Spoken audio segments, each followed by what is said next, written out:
Hello, hello, comment ça va? Bienvenue à la leçon de l'école de sabbat, à ce résumé que nous préparons depuis Safélis. Voici la 9e semaine, donc au bout de cette semaine, nous touchons déjà au mois de décembre. Le temps passe effectivement très vite.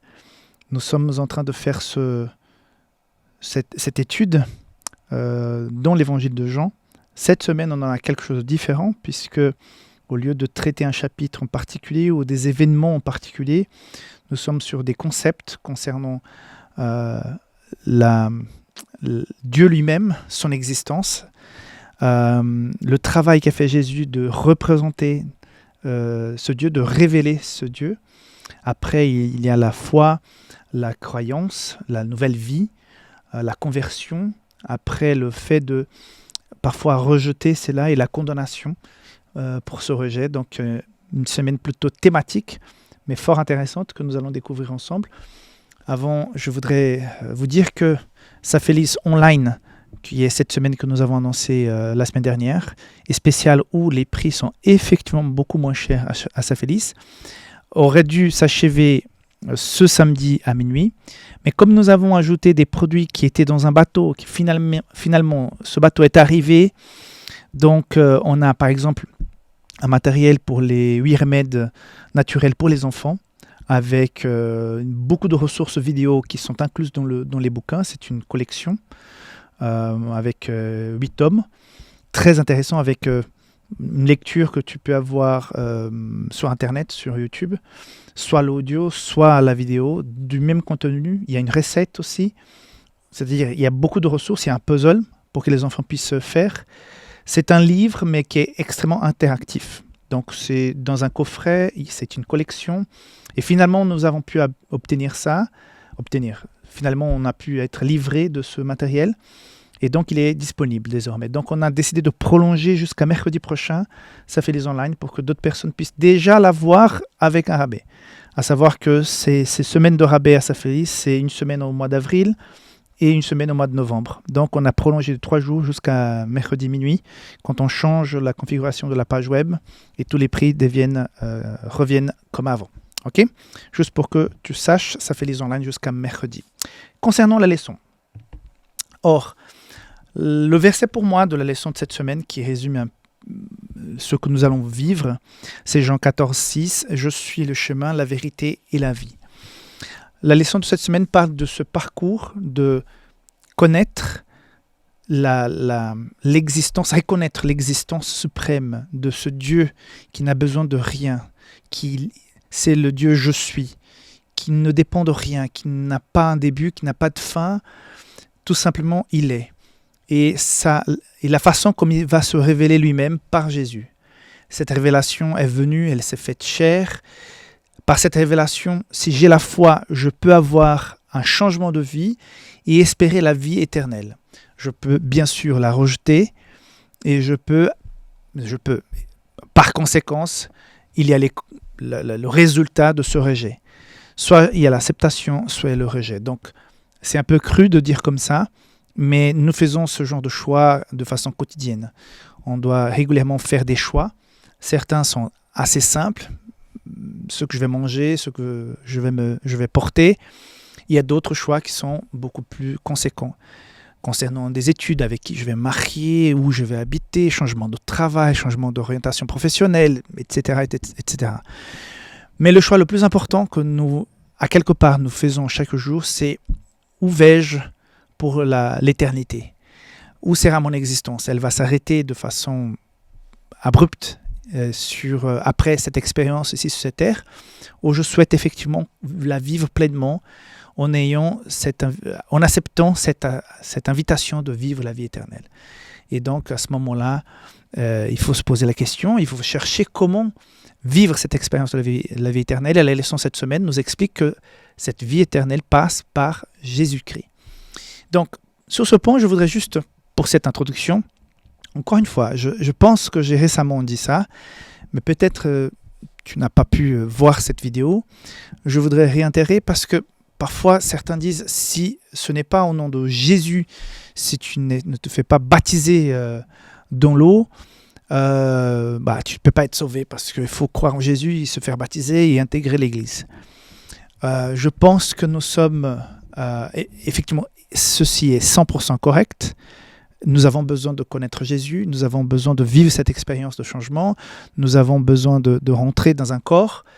Je suis tout à fait d'accord avec ça. Mais ça, c'est dans l'idéal. Je prends encore une fois l'exemple du larron sur la croix. Il n'a pas eu le temps de se faire baptiser par immersion, il n'a pas eu le temps d'être baptisé pour devenir membre de l'Église, pour prendre un poste, pour grandir dans la foi, pour exercer ses expériences dans la vie pratique. Tout simplement, il a accepté Jésus, il lui restait quelques heures de vie, et Jésus lui a dit, je te dis aujourd'hui, tu seras avec moi au paradis. Donc on sait qu'au ciel, nous allons rencontrer cet homme qui était un larron sur la croix, mais qui n'a pas eu le temps de faire tout le parcours que nous décrivons si bien quand on étudie la Bible, quand on fait nos enseignements bibliques. Il n'a pas eu le temps. Donc, je comprends que notre façon parfois je ne dirais pas de juger, mais de visualiser et normatiser le processus peut mettre sur des conditions extrêmement strictes le processus de conversion de quelqu'un et son expérience suite à cela. Je pense que Dieu, dans sa miséricorde, juge les gens d'une façon tellement précise, profonde, personnalisée, que nous sommes loin, mais vraiment loin de comprendre comment va-t-il juger des gens qui n'ont pas pu avoir une Bible, qui n'ont peut-être jamais entendu parler de Jésus, mais qui, dans leur expérience de vie, là où ils ont vécu, ils ont reçu un message à propos du bien, à propos éventuellement du salut. Et ces personnes, avec le peu de connaissances que ces personnes avaient, ont choisi le bon et le bien. Ont choisi ce qui était correct moralement, spirituellement. Et je pense que la façon comme Dieu va traiter chacun de ces cas, ça va être quelque chose qui nous dépasse. Nous serons surpris de voir les personnes qui seront sauvées et nous serons surpris de voir que certaines personnes qu'on croyait déjà moitié du corps dans le ciel n'y sont pas. Parce que notre façon de juger est extrêmement liée à notre réalité présente, à notre conception limitée. Je pense que la parole de Dieu est extrêmement profonde. Alors, moi, je suis connaisseur de la parole de Dieu. J'étudie ces sujets depuis longtemps. Si je décide de rejeter pleinement cette connaissance biblique, je pense que la façon dont Jésus va me juger est totalement différente de celle de cet Indien qui était perdu dans la jungle, qui n'a jamais eu un missionnaire, une Bible, une église, qui n'a jamais eu des enseignements que j'ai pu avoir. Nous ne serons pas jugés de la même manière. Ça va être complètement différent. Et heureusement, parce que si nous étions jugés au niveau de cette personne qui n'a jamais eu de contact clair et précis avec la parole, je pense que ça ne serait pas normal. Donc, de la même manière, je ne pense pas que cette personne doit être jugée comme moi je le serais. J'imagine que Dieu va me juger selon mon niveau de connaissance de sa parole, mon niveau de relation, des opportunités que j'ai eues avec lui. Donc, voilà. Cette semaine, nous allons parler de cet appel, de cette transformation, de cette expérience de vivre en Jésus et de cette espérance de la vie éternelle en Jésus. Mais la façon comme Jésus va juger cela, jeudi, nous allons parler de condamnation. Donc, parfois on se dit, mais Jésus va condamner. Oui, c'est pas que Jésus va condamner, c'est la conséquence normale d'un choix. Quand je choisis quelque chose, il y a les pour et les contre de ce choix.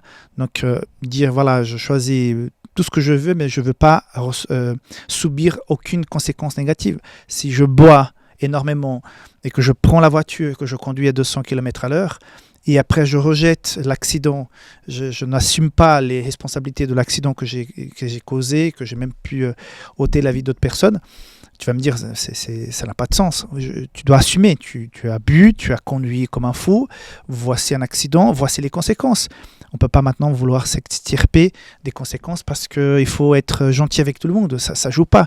Même nous, à notre niveau de péché, de connaissance, on essaye d'être assez logique dans ce genre de cas. Oui, il y a des conséquences, il faut les payer. Donc, c'est la même chose pour la vie éternelle. Nos choix portent des conséquences. Ce n'est pas que Jésus est méchant, Jésus est dur. C'est la justice. L'amour, la grâce, le pardon vont de pair avec la justice. Et pour certains, à partir du moment qu'il y a justice, c'est que Dieu n'aime pas, et que Dieu n'est pas bon, ou que Dieu n'existe pas, ou il vaut mieux ne pas y croire parce que comme ça, on évite des soucis. Voilà, chacun a sa façon de penser. Mais voilà, juste pour introduire cette semaine, soyons confiants dans la grâce et dans l'amour et la justice de Christ, et n'oublions pas, je suis le chemin, la vérité et la vie. C'est en Jésus que nous retrouvons la vie et la vie éternelle. Et si tu as, donc toi qui me regardes actuellement, tu as cette opportunité de connaître Jésus, de connaître ta parole. Ne rate pas cette occasion de s'imbiber et de la vivre pleinement pour que nous puissions vivre la vie éternelle. Mais nous allons développer davantage au cours de cette semaine. N'oublie pas que Safelis Online est disponible jusqu'à mercredi. Visite publicationsadventiste.com ou bien safelis.com pour pouvoir profiter des prix exceptionnels de Safelis. À demain, bye bye.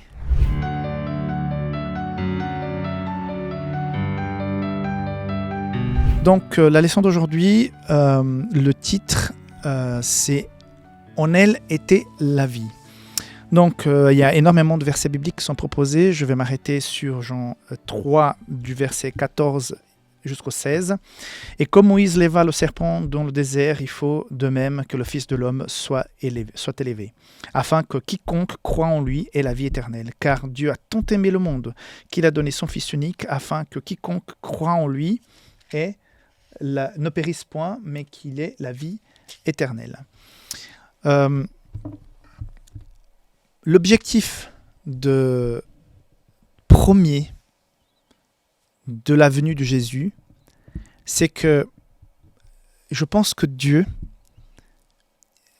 imagine-toi quand tu désires construire quelque chose, bâtir une maison. Tu peux ne pas la faire, tu peux la faire vraiment rabais avec une conception minimale, avec de la qualité, du matériel de qualité la moins basse possible, pour faire vraiment pas cher. Tu peux faire quelque chose un peu moyen, donc tu fais un peu plus grand avec de matériel de meilleure qualité, ou bien tu décides de faire la maison comme il faut, de la taille qu'il faut, avec un bon terrain et du matériel de très bonne qualité pour qu'on puisse vivre véritablement confortablement dans cette maison. La tendance humaine, c'est toujours, et on voit un peu partout dans le monde, parfois des gens commandent une construction, une maison, un ouvrage, et parfois on va découvrir plus tard que les matériaux n'étaient pas bons, la conception n'était pas bonne, la façon comme ça a été construit n'est pas correcte, et on a quelque chose qu'on a investi mais pas pleinement, et finalement on n'est pas content. Donc on a dépensé de l'argent, mais finalement on n'est pas content. Je pense que dans le projet du salut de l'être humain, il y a tellement d'amour, il y a tellement nous sommes, entre guillemets, une œuvre d'art qui est sortie de la main du Maître. Je pense que toutes les créatures créées par Dieu sont magnifiques, mais je crois qu'il y a quelque chose de spécial concernant la création de l'être humain. Raison pour laquelle je pense aussi, comme nous connaissons tous, cette envie de la part de Lucifer d'y faire partie, et le début de ce sentiment, qui est un mystère, la naissance de ce sentiment maléfique dans son cœur. Mais je pense que nous sommes une œuvre exceptionnelle qui est sortie d'entre les mains de Dieu. Et c'est pour cette raison que je pense que Dieu a voulu le meilleur pour que nous puissions revenir entre ses mains. Donc, ce n'est pas un ange, ce n'est pas un message cosmique, ce n'est pas une pierre parlante ou un arbre qui dégage un message audio. J'en sais rien, j'essaie d'imaginer ce qui aurait pu remplacer la venue de Jésus. Que sais-je, c'est Dieu lui-même qui est venu nous rechercher, nous restaurer. Donc, c'est pas de la démesure, c'est pas du matériel de mauvaise qualité, c'est Dieu lui-même. Ce Dieu je suis s'est révélé en Jésus. Quand on a vu Jésus, Jésus a touché cette terre, c'est Dieu lui-même qui a touché cette terre, une terre contaminée par le péché. Et tout ça pourquoi ? Pour nous donner ce que nous avions perdu par cette disgrâce qui était le péché, qui est rentré dans notre histoire. Mais voilà, c'est comme la personne qui décide de faire quelque chose, mais comme il faut. Peu importe le prix, nous allons mettre l'argent qu'il faut pour que cette bâtisse soit la meilleure, la plus confortable, la plus jolie, la plus parfaite possible.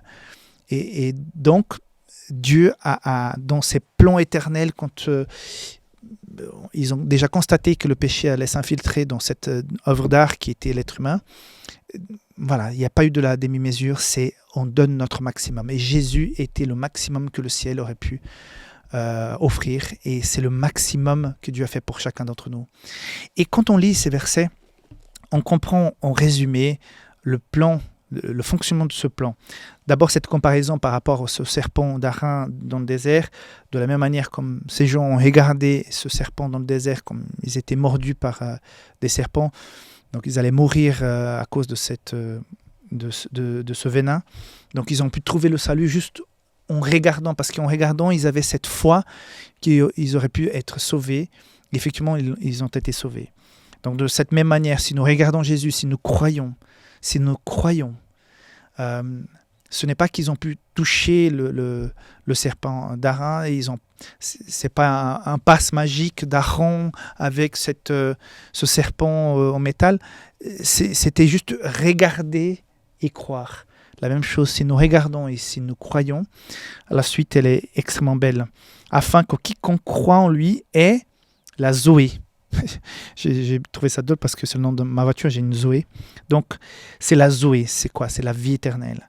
Car Dieu a tant aimé le monde qu'il a donné son Fils unique afin que quiconque croit en lui ne périsse point, mais qu'il ait la Zoé, la vie éternelle. Donc c'est le maximum qui a été fait pour nous. C'est Dieu lui-même qui s'est révélé en Jésus. Et donc cette vie, elle est abondante, elle est forte. Et ça me fait penser à Jean, justement. Jean 10, qui dit « Le voleur ne vient que pour dérober, égorger, détruire. Moi, je suis venu afin que les brebis aient de la vie et qu'elles soient dans l'abondance. » La vie en abondance. Donc, ce que nous vivons ici, c'est petit. C'est passager, c'est douloureux, c'est un peu amer. Nous avons des petits moments de paix, de joie, de félicité, mais souvent, très souvent, on est confronté à cette réalité. Et là, j'ai appris qu'un pasteur qui avait le même âge que moi, après 13 ans de bataille contre le cancer, finalement, il a succombé, il est décédé. Et je dis, mais pourquoi, à quoi bon sa mort? Et on se pose des questions, mais voilà, tout de suite, oui Seigneur, tout t'appartient, je te fais confiance, on comprendra pourquoi tout ça. On aurait voulu qu'il reste encore 20, 25 ans, 30 ans pour qu'il puisse accomplir sa vie, aller jusqu'au bout comme on aurait voulu. Et même cette vie de 80, 90 ans, 100 ans, si on a de la chance, même une vie à 100 ans, elle est injuste parce que c'est trop peu. On pourrait vivre davantage, mais non, la vraie vie, la Zoé, c'est pas celle-ci. C'est ça qui doit nous réconforter. Quand c'est quelqu'un de distant, on reste un peu... Ouais, ça ne me touche pas, mais plus la mort se rapproche de nous, plus nous sommes touchés par cette dure réalité. Nous sommes de passage. Et le plus important, c'est ça, cette décision. Il y a eu cette révélation en Jésus, du salut, de l'amour de Dieu pour nous. Il faut la saisir. Et je suis venu pour que vous puissiez avoir la Zoé en abondance. Et la Zoé, ce n'est pas cette vie ici. La Zoé en abondance, c'est celle qui nous était réservée au ciel. Et donc, cette semaine, l'invitation pour toi, c'est que tu prennes conscience que notre vie est courte, passagère, fragile, et que d'un moment à l'autre, tout s'arrête. Mais le plus important, c'est que tu puisses accepter dans ta vie la Zoé, la vie éternelle en Jésus. Amen. On se voit demain. Bye bye.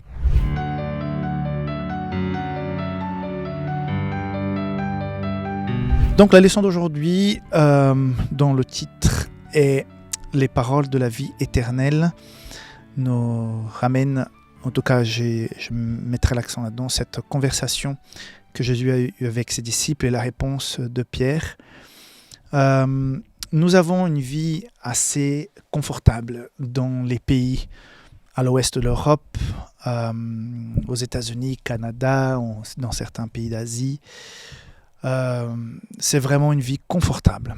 Nos pays occidentaux, notamment les pays judéo-chrétiens, ont des économies un peu plus équilibrées et nous vivons dans un confort. Je parle de ça parce que je viens de rentrer d'Afrique. J'étais en Guinée-Bissau pour un camp humanitaire d'une semaine. J'ai rencontré des gens formidables, joyeux, beaucoup de gens engagés dans l'église, mais en même temps, j'ai connu une souffrance matérielle et même morale assez importante. Des gamines de 12-13 ans qui ont déjà des enfants, des gens à 40 et quelques années qui n'ont jamais vu un médecin, une église où il n'y a pratiquement pas de personnes âgées parce que les gens décèdent extrêmement tôt. Beaucoup de sous-développement, beaucoup de souffrance, beaucoup de souffrance. Et malgré tout ça, je me souviens en particulier d'une jeune fille, un membre de l'église, qui n'avait pas grand-chose, mais qui avait toujours le sourire, toujours la joie de vivre. Je me suis dit, je vis de façon extrêmement plus confortable que cette gamine. Et elle a beaucoup plus le sourire que moi, donc je me dis, oh, Seigneur, que je sois plus reconnaissant de toutes les bénédictions que tu déverses sur nous. Donc parfois, nous pouvons avoir ces comportements d'enfants gâtés. Je mettrai ici en parallèle Judas et Pierre. Donc dans cette conversation de Jésus avec Pierre, avec les disciples, Jésus va dire au verset 63, c'est l'esprit qui vivifie, la chair n'en sert de rien. Donc il est en train de dire, voilà, le plus important c'est de recevoir mon esprit, d'accepter ce salut. Ce que nous vivons sur la chair, les connaissances de la chair, tout ce que la chair nous propose, c'est passager, ça ne vaut pas la peine. Il va compléter en disant, les paroles que je vous ai dites sont esprit et vie. Donc c'est la parole qui nous permet d'accéder donc à cette vie. Mais il va dire que quelqu'un va lui trahir. Et finalement, à la fin, il va dire, c'est l'esprit, verset 67, et vous, ne voulez-vous pas aussi vous en aller, en disant aux disciples, d'après tout ce que vous avez vu, tous ces gens qui m'ont quitté, le fait que je vous ai dit qu'il y aurait un traître parmi nous, Pierre vous répond, Seigneur, à qui irions-nous ? Tu as les paroles de la vie éternelle. À qui irions-nous ? Tu as les paroles de la vie éternelle. Donc Pierre résumait bien la chose. Mais parfois, comme j'ai dit, on va faire ce parallèle, nous pouvons avoir ce comportement de Judas parce que nous sommes parmi les disciples, nous connaissons Jésus, nous sommes dans cette famille spirituelle et Judas pensait même donner un coup de main à Jésus pour que Jésus puisse révéler toute sa puissance, son pouvoir. Il a à un moment donné cru être plus grand que Jésus, il a eu cette envie du gain matériel. Donc Judas, il avait tout entre les mains, et il a tout perdu. Et Pierre avait aussi tout entre les mains, mais Pierre a saisi l'occasion. C'est vrai que Pierre, quand il fait cette déclaration, il va encore trahir Jésus, il va le renier et tout ça, mais il va se repentir. Dans une seule prédication, des milliers de personnes vont se convertir, c'est-à-dire une fin complètement différente de celle de Judas. Donc j'ai eu beaucoup de réflexions. Quand tu fais un voyage dans un camp humanitaire, dans un pays tel comme celui où j'étais, tu reviens et tu réfléchis beaucoup. Donc je suis dans cette réflexion du confort et des opportunités que nous avons. Tu as la parole de Dieu entre tes mains. Si tu m'écoutes, tu me regardes, c'est parce que tu es croyant à quelque part. Adventiste pas, mais tu crois en Jésus. Et tu as la Bible entre tes mains. Tu vis peut-être dans un pays où tu as la liberté d'adoration. Tu peux aller dans les églises, tu peux dire aux gens que tu crois en Jésus. Tout va bien. Il y a d'autres personnes qui n'ont pas de tout ça. Ils ont pas la liberté ou bien ils n'ont pas les moyens de vivre correctement. Ils sont souvent malades ou ont grand besoin. Ils ne peuvent pas faire le travail de prédication parce que parfois ils sont en train de se battre juste pour avoir de quoi manger dans la journée ou le lendemain. Donc c'est vraiment un confort, mais en même temps un danger de vivre dans une situation aussi favorable comme nous l'avons dans ces pays développés. Donc l'appel que je te fais aujourd'hui, c'est Jésus a les paroles de la vie éternelle. Jésus est à portée de tes mains, au travers de la Bible, au travers de tout ce que tu consommes, écoutes, qui parle, qui prêche de Jésus. Le fait que tu peux donc vivre la communion de fraternelle à l'Église. Nous avons tout ce qu'il faut pour prendre notre décision. Et parfois, nous jouons avec ça comme Judas a joué, mais il a mal fini. De la même manière, c'est pas C'est pas que Jésus est méchant, que Jésus n'est pas rempli 100% d'amour. Non, c'est normal. Jésus est 100% amour, 100% justice. Si nous n'acceptons pas effectivement dans la pratique, parce que il y a beaucoup de théories, il y a beaucoup de mise en scène, de traditions.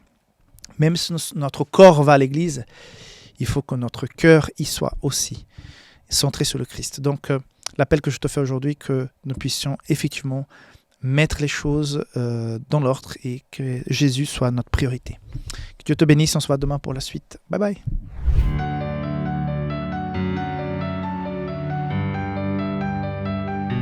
La foi et la nouvelle naissance, c'est le titre de la leçon donc, d'aujourd'hui. Je vais m'arrêter sur les 2 versets principaux à mon point de vue. Donc Jean chapitre 1, versets 12 et 13. Mais à tous ceux qui l'ont reçu, à tous ceux qui l'ont reçu, à ceux qui croient en son nom, recevoir, ensuite croire en son nom. Elle a donné le pouvoir de devenir enfants de Dieu, lesquels sont nés, non du sang, ni de la volonté de la chair, donc ce n'est pas la naissance terrestre, ni de la volonté de l'homme, mais de Dieu. C'est-à-dire que s'il y a la foi, il y a une nouvelle naissance. Jésus va développer ça davantage dans le chapitre 3, que nous avons déjà étudié, quand il s'agit de cette rencontre avec Nicodème. Mais ce que Jésus est en train de dire clairement ici, dans la lection d'aujourd'hui et dans ces versets, c'est que c'est par la foi, c'est en croyant que Jésus existe, qu'il est notre sauveur, qu'il a envoyé Jésus, que Dieu existe, qu'il est notre sauveur dans la personne de Jésus. Et automatiquement, quand on croit, cette croyance ne s'arrête pas là. J'ai l'impression que certains se sont arrêtés dans la croyance. Je crois en Dieu. Oui, je pense que Dieu existe. Je crois à quelque chose qui est plus grand que nous. Je crois, j'ai une connaissance, je crois à celui qui est en haut. Celui qui est en haut, celui qui est en haut. Donc, croire. D'ailleurs, il y a un verset de Jacques qui dit que, et je crois que c'est Jacques 2,10 ou 1,10, que même les démons croient. Donc, croire, c'est la première étape. Mais le simple fait de croire en Dieu, c'est bien, c'est excellent. Tu n'es pas un athée, tu crois pas à des dizaines de divinités, tu crois qu'il y a un Dieu créateur, le Dieu de tous les dieux, pas de tous les dieux, mais l'unique Dieu créateur, qui est au-dessus de tout. C'est bien. Mais ce que la leçon nous explique, et la parole de Dieu nous dit de façon assez régulière, c'est qu'on ne doit pas s'arrêter dans seulement le croire. Je relis pour que ça soit clair pour nous. Mais tous ceux qui l'ont reçu, donc on a reçu Jésus, ceux qui croient en son nom, nous croyons que Dieu existe, nous croyons dans le nom de Jésus, à cette personne a été donné le pouvoir de devenir enfant de Dieu, lesquels sont nés non du sang, ni de la volonté de la chair, ni de la volonté de l'homme, mais de Dieu. Devenir, c'est-à-dire qu'on passe d'une situation à une autre, on devient. Donc, quand tu te maries, tu deviens le mari ou la femme de quelqu'un d'autre. Quand tu as ton diplôme, tu deviens responsable, docteur, maître. Tu deviens parce que tu as passé une étape. Donc, on devient enfant de Dieu. Et quand on devient enfant de Dieu, donc on est héritier. Et je pense par exemple aux enfants ici en Espagne où je vis actuellement. Il y a donc la monarchie. C'est la première fois que je vis dans un pays où il y a de la monarchie. Jamais, c'est nouveau pour moi. Donc les gens parlent du roi, de la famille royale, et puis les faits et gestes de ces deux filles sont guettés. Apparemment, la fille est amoureuse d'un footballeur, donc on spécule beaucoup. Donc tout le monde parle de la famille royale. Et parfois, je dis que tout le monde attend un certain comportement des enfants. D'ailleurs, on parle souvent de la famille royale du Royaume-Uni. Il y a le plus jeune, l'un des deux frères, qui a décidé de quitter, de partir aux États-Unis. Donc, souvent, on dit mais qu'il n'a pas un comportement d'un prince. Quand on parle de famille royale et qu'on devient membre de cette famille royale, on s'attend il y a une nouvelle naissance, non ? On s'attend à un autre type de vie, à d'autres valeurs qui sont appliquées. Avant que je puisse connaître le Christ, mes valeurs, mes projets pour l'avenir étaient complètement différents de ceux que j'ai aujourd'hui. Et parfois, j'ai de la peine à imaginer comment aurait pu être ma vie si je n'avais pas mis sur ma route cette information, pas cette information, ce changement de cap si important qui était l'évangile de Jésus. Qu'aurais-je, moi, devenu si je n'avais pas accepté? Mais en tout cas, une fois qu'on accepte, ce n'est pas qu'à un moment donné, j'ai cru, Dieu existe, c'est bien. Et je continue sur la même lancée, la même direction, sans changement de cap. Ce n'est pas possible. Jésus est en train de dire qu'on devient les enfants de Dieu, on devient des princes héritiers. On rentre dans un nouveau système. C'est plus comme avant, où j'étais désemparé, déshérité, un peu perdu là, sans direction. Mais là, il y a un cap. Mais quand il y a ce cap, quand on passe à cet stade, notre vie change, nos valeurs changent et notre comportement, notre engagement, notre façon, nos valeurs changent. Ce que la leçon vient de nous dire aujourd'hui, c'est que parfois, nous pouvons croire en Dieu et ne pas permettre ce changement. Parfois, nous pouvons avoir un comportement semblable à celui qui est né de nouveau. Nous nous habillons de façon différente, nous allons à l'église, nous participons, nous faisons des dons. Mais l'homme ne peut pas voir le cœur, mais Dieu voit le cœur. Donc, on met l'accent aujourd'hui sur le fait de croire. Oui, c'est bien, c'est le fondamental, c'est le début. Mais même les démons croient en Dieu. Ils savent que Dieu existe. Ils ont cette foi en Dieu, même les démons. Par contre, les démons n'agissent pas selon les valeurs du salut, de la vie, du message de Jésus, de Dieu. Ils ont décidé de vivre, même s'ils croient en Dieu, ils vivent d'autres valeurs qui vont les amener à la perdition. Donc la même chose pour nous. Jésus est venu, est mort pour nous, il s'est révélé à toi, tu as accepté cette révélation, tu dis oui, super, Dieu existe, je crois à Jésus, tout ça. Mais après on voit aucun changement profond qui révèle cette nouvelle naissance. Et c'est pour ça que Jésus va insister dans le chapitre 3 avec Nicodème qu'il faut naître de nouveau, il faut tout recommencer, voilà, c'est une autre façon de voir. Et effectivement, plus tard, quand on voit la vie de Nicodème, tout ce qu'il a fait après la résurrection de Jésus, comment il s'est dépensé plus tard pour prêcher l'évangile, oui, il a accepté ça, il y a un changement de cap. Donc la même chose pour nous. Est-ce que tu as effectivement changé de cap? Est-ce que tes valeurs ont effectivement changé quand tu as accepté Jésus? Plus important, est-ce qu'avec le temps, tu n'as pas perdu ces valeurs sur la route et tu as repris d'autres du passé? Attention, avoir vécu le premier amour comme ça, mais après le perdre et revenir au stade précédent, c'est terrible. La Bible nous dit que c'est pire qu'avant.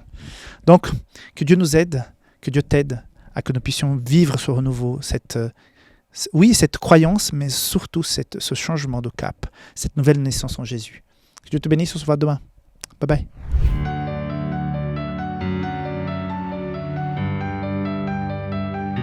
Rejeter la source de vie, c'est le thème d'aujourd'hui, mercredi, de la leçon de l'école du sabbat, 27 novembre. Et je prends, parce qu'ils prennent plusieurs versets au début de la leçon, ils mettent ensemble, et je trouvais que c'était intéressant le résultat.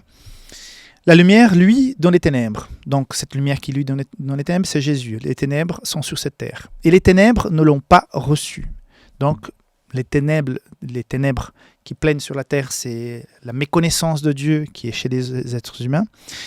Donc, la lumière qui est Jésus était dans le monde et le monde a été fait par elle. Donc, c'est Jésus qui a tout créé. On parle de Dieu créateur.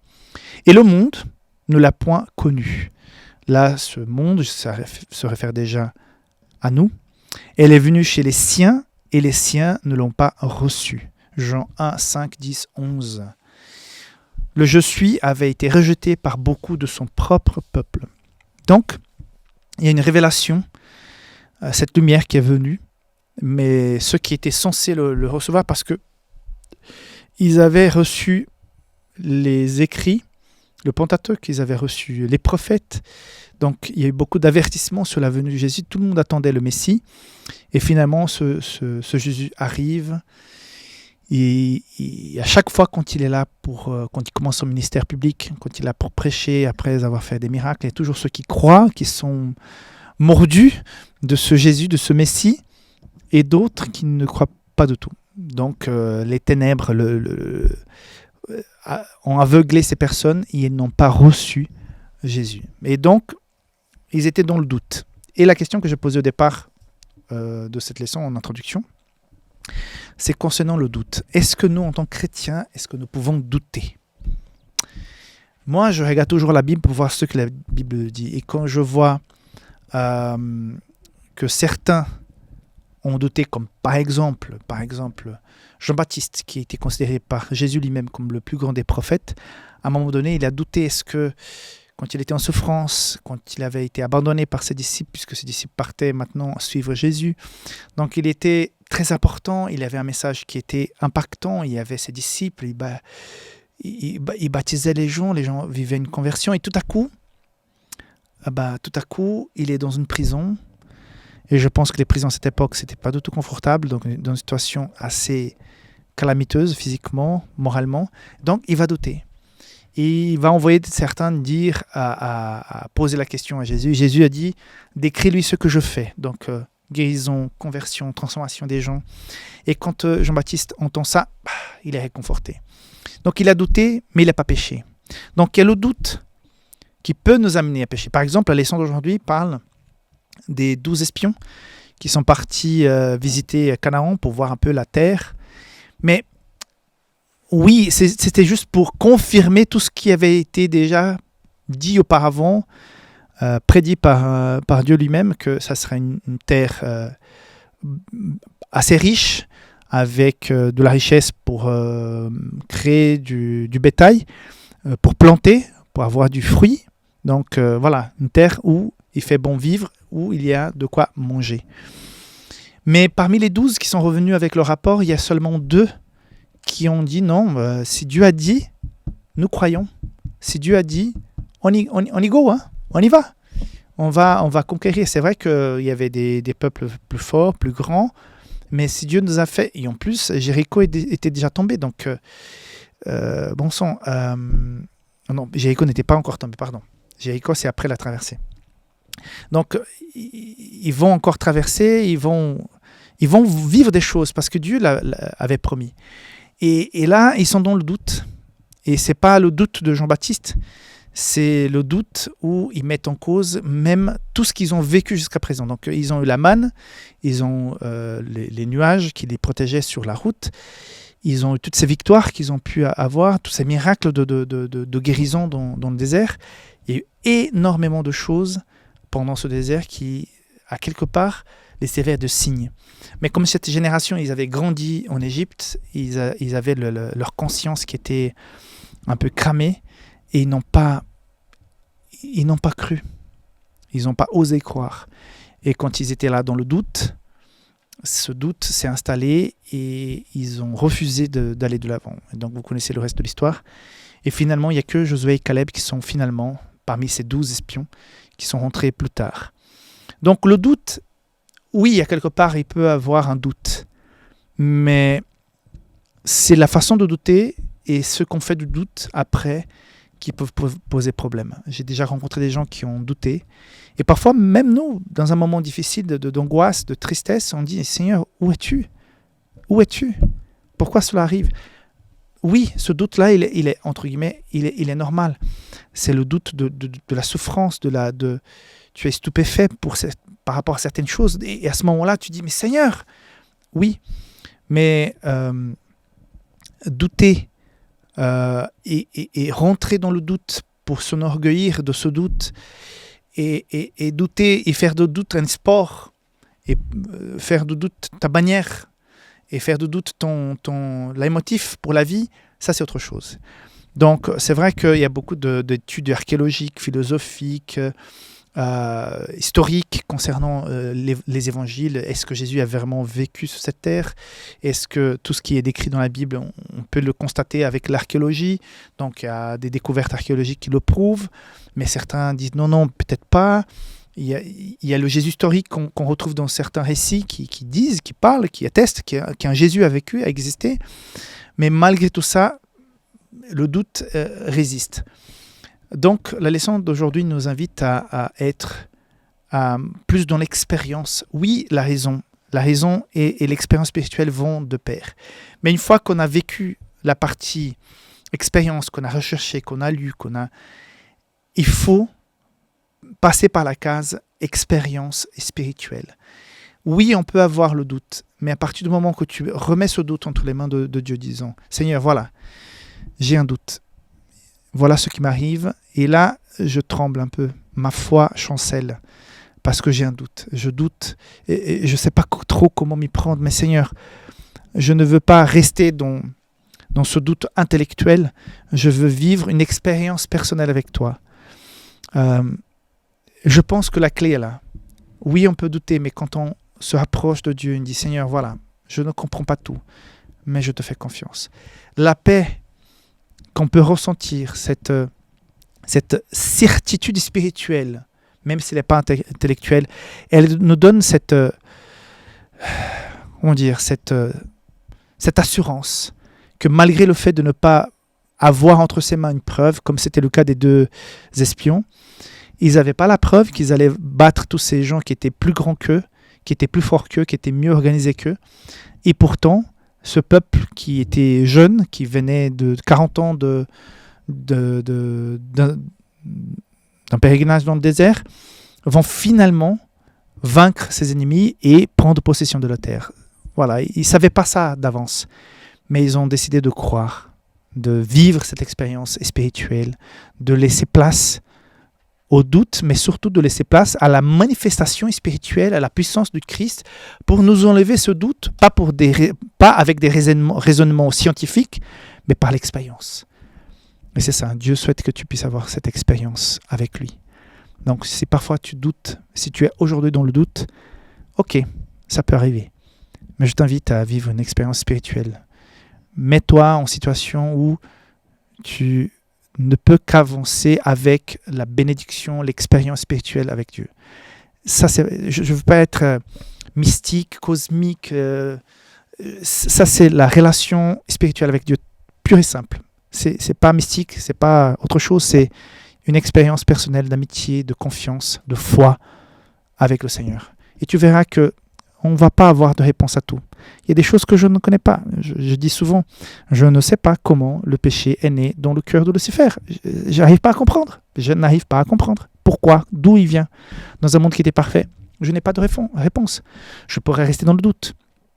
Je ne sais pas, mais j'ai tellement cette confiance que Dieu a tout fait pour régler ce problème, même si je ne sais pas la cause, la source, mais je vois la façon merveilleuse comme il a travaillé dans la vie de toutes ces personnes et dans ma propre vie pour me donner cette espérance, pour me donner le pardon, pour faire ce changement de cap que j'ai vécu dans ma vie, que je suis sûr que je comprendrai un jour quand je serai avec lui pour l'éternité. Et donc la même chose, je te propose. Il y a, oui, parfois le doute, mais je t'invite à faire un pas dans la foi. Que Dieu te garde et te bénisse, on se voit demain. Bye bye.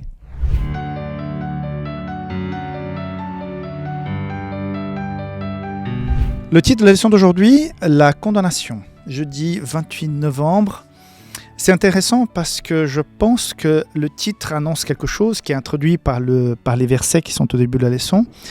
Et après, l'auteur de la leçon va parler de la tentation de Ève avec le serpent dans le jardin. Et après Jésus, quand il est tenté par Satan, qui lui propose de transformer les pierres en pain, donc Matthieu 4, 1 à 4.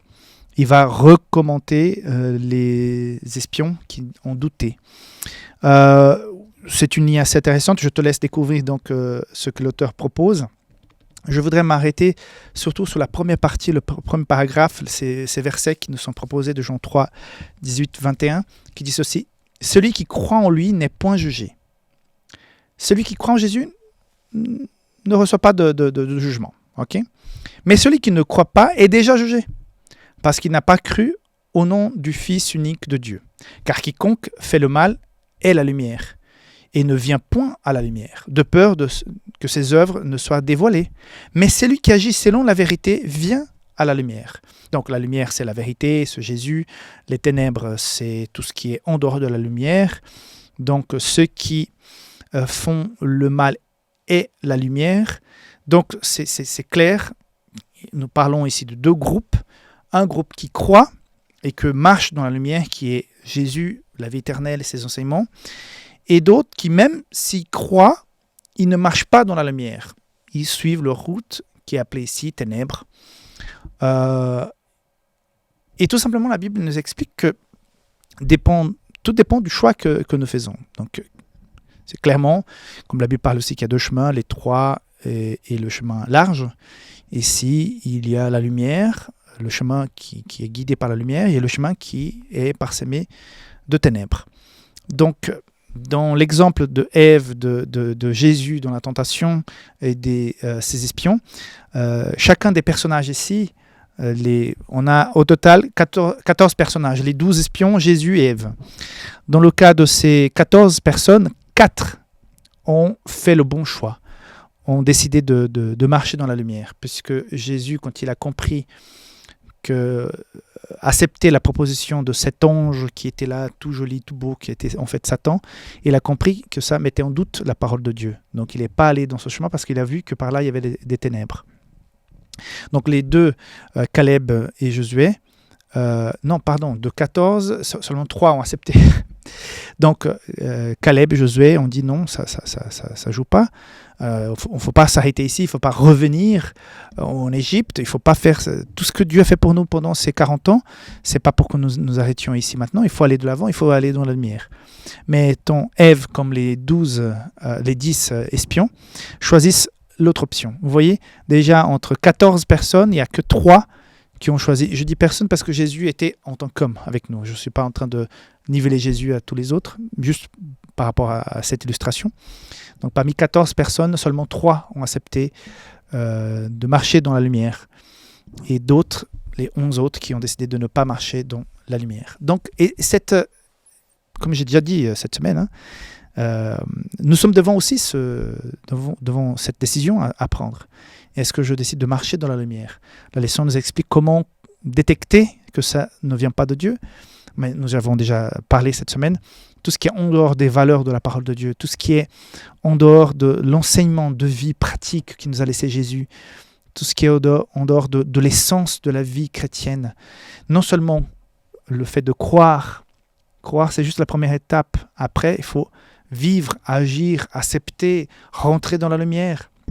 Comme a fait donc Josué, Caleb et Jésus, qui ne sont pas rentrés dans les plans de ténèbres, mais qui sont restés fidèles à leur engagement, à ce que Dieu leur avait dit et demandé. Et même s'ils n'avaient pas des preuves exactes, précises, checkées sur laboratoire, donc ils ont gardé la foi. Donc de la même manière, parfois, c'est au niveau du travail, de la famille, que tu seras tenté de ne pas aller de l'avant. Tu seras tenté de ne pas vivre ta foi pleinement. Parce qu'on va te dire, voilà, si tu ne fais pas ça, si tu n'acceptes pas ça, tu ne peux plus continuer avec nous. Je ne t'aimerai plus, tu seras exclu de notre groupe. Il y a toutes sortes de choses qui peuvent faire en sorte que nous mettions en doute et puis nous chancelons. Et parfois la grande majorité des personnes n'acceptent pas de poursuivre dans la lumière et qui finalement vont prendre le chemin le plus simple de rejet. Mais c'est un choix. Tout le monde a la liberté. Par contre, le point central aussi, et ce qui nous est exprimé ici dans ces versets, c'est que si tu choisis ce chemin, tu vas aussi automatiquement choisir l'arrivée. Ça va aboutir à quelque part. Ça va aboutir à certaines conséquences. On ne peut pas prétendre aller par ce chemin-là et y arriver ici, comme si nous avions choisi ce chemin. Donc ça c'est incompatible. Si tu pars par là, tu vas arriver là-bas. Si tu pars par ici, tu vas arriver par ici. Donc il n'y a pas... Voilà, le message est clair. Donc il y a une vie éternelle qui nous attend. Il y a un Dieu qui est amour, qui nous a invités, qui a tout fait pour nous, qui est venu en tant qu'homme, qui était fidèle, qui n'a pas péché, qui est mort sur la croix, qui nous a offert cette grâce.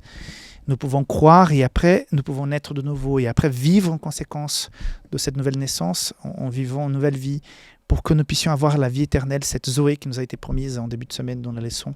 Donc l'invitation centrale de cette semaine, c'est ne faisons pas comme les 10 espions, ne faisons pas comme Ève, partons du côté de la lumière, marchons avec le Seigneur. Et si tu fais une analyse de ta vie et que tu te rends compte que ça ne joue pas certaines choses que tu vis. Parfois, en tant que pasteur, j'entends des choses et je ne suis pas là pour juger qui que ce soit. Je suis là pour soutenir, pour écouter, pour accompagner les gens. Et parfois, je me demande comment cette personne a pu rentrer dans une telle situation de péché. C'est surprenant. C'est surprenant, mais le péché, il va gravir petit à petit. Il rentre, il contaminer, il commence par les bords jusqu'à arriver au cœur. Donc, nous vivons dans une bataille spirituelle. Et chacun d'entre nous, même moi, pasteur, toi qui es rodé dans l'église, qui est là depuis longtemps, nous tous, nous devons faire attention pour ne pas trébucher dans cette marche vers la vie éternelle. Et si nous tombons, et ça fait partie de la vie, que nous pouvons nous relever. Pierre, il est tombé. Pierre a fait une très belle déclaration dans la leçon cette semaine. Il est tombé après, mais il s'est relevé et il a suivi la route. Et nous savons tous que nous allons le rencontrer pour la vie éternelle. Voilà, c'est tout le bien que je te souhaite. Et demain, on se retrouve pour la conclusion de cette semaine. Bye bye.